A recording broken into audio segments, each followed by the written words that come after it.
And if you are wondering why Mario Balotelli was signed by Liverpool, just take a look at the score sheet of Monday Night Football against Manchester City. You understand the reason they're bringing the man back to the Premiership. This is Channels Television broadcasting live from Lagos. I'm Cecilia Omogbe. First, let's take a look at the major headlines. But the president of Nigerian Football Federation, Aminu Maigari, will not be contesting for the executive board elections later next month. And well, finally, Coach Stephen Keshi will begin preparations for the game against Congo DR and South Africa. What can he do in 10 days? Well, as on the program, the game between champions and runner-up was clearly obvious last night at Etihad. And no major upset on day one of the US Open or the top seed getting a very good result. Well, these and more after this highlight where Liverpool were humbled in 25 minutes.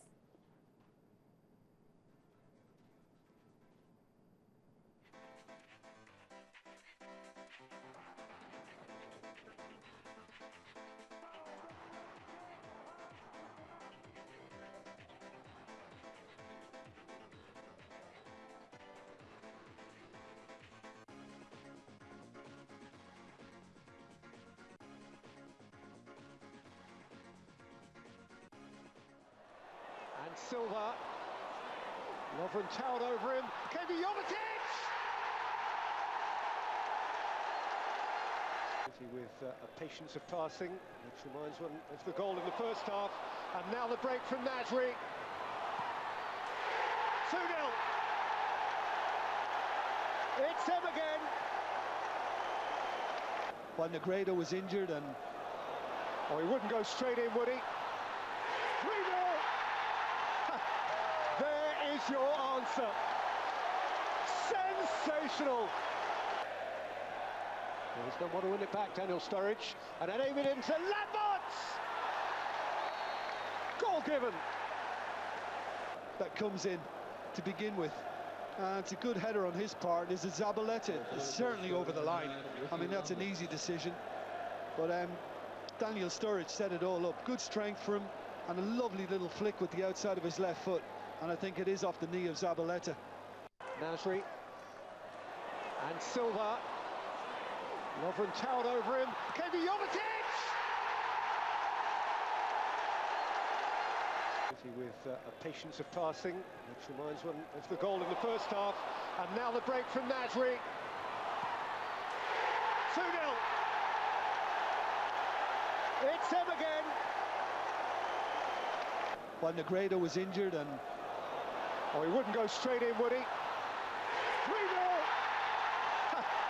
There is your answer. Sensational. He's going to want to win it back, Daniel Sturridge. And then aim it into Lambert! Goal given. That comes in to begin with. It's a good header on his part. Is it Zabaleta? Okay, well, you saw the game, and of course, definitely they really want Mario Balotelli. They want that striker who can, just be at that particular position where they can score goals. They did not even find the net last night because the only goal that was credited to them was actually scored by Zabaleta. Okay? Well, Chinasa is here this morning. Chinasa, welcome to the program. Good morning, Cecilia. How are you doing? Yeah, I'm great.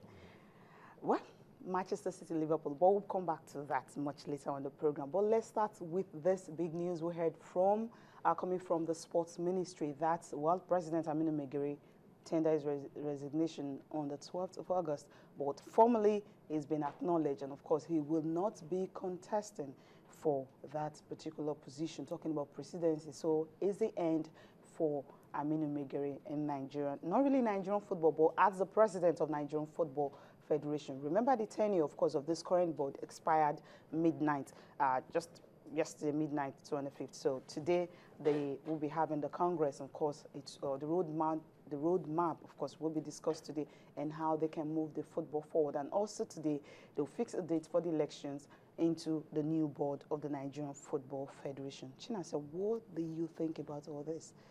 Well, it's funny and it's sad, I understand now why you say you don't like talking about the NFF because of things like this.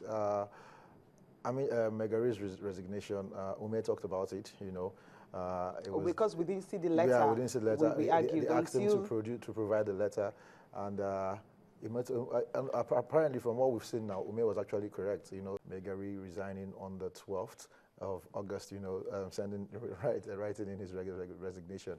But what this means, you know, it's just sad the way things are happening. And the Congress, like you said, supposedly to kick off today. A whole lot of shenanigans going on inside the NFF, and the glass house just got burnt, where maybe some files and stuff people might be trying to. But they said actually no foul play, definitely no document. Where got you know burnt. They have this kind of, what's it called, this safe where it's steel, so fire, you know.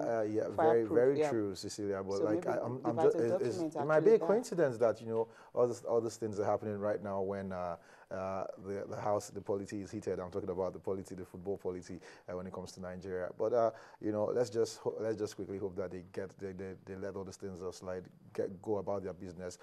The main task at hand, the World Cup qualifiers coming up, you know, against Congo. So I think that is what we should be focusing on, and the NFF had better look for a way to get their house in order. It's sad this thing's happening. Also, some candidates for the elections, we heard they've still been told that they won't be able to take part. You know, and I think I'll tell your line sometimes right now when it comes to the NFF. And we'll just talk about the surface. What we're hearing, because we got you know, a mail from the sports ministry. It was signed by the the special assistant on media matters to the minister, talking about Patrick Omorodio.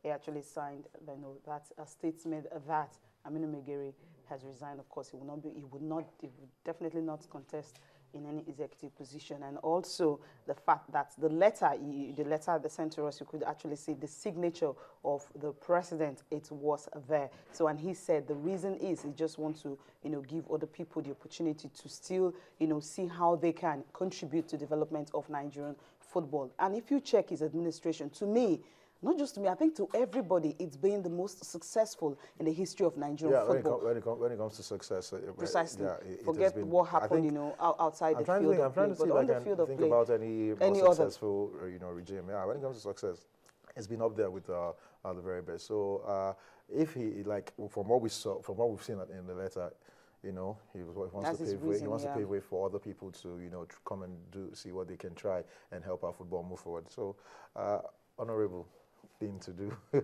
by Maigari. And let's just hope that this is the end of that nothing will come up. No, after the Congress, we won't see another episode or something, you know, another story, because they're chatting the roadmap. So definitely, roadmap is something really that will be positive. Whatever they're going to put into it's that. It's not the first time roadmap and things like this are being created when it comes to Nigerian football. So I'm sorry, but I don't have a whole lot of faith when it comes to that. But I'll just we'll watch the space and see how they conduct themselves from now on. Okay, definitely, that's what we really need to do.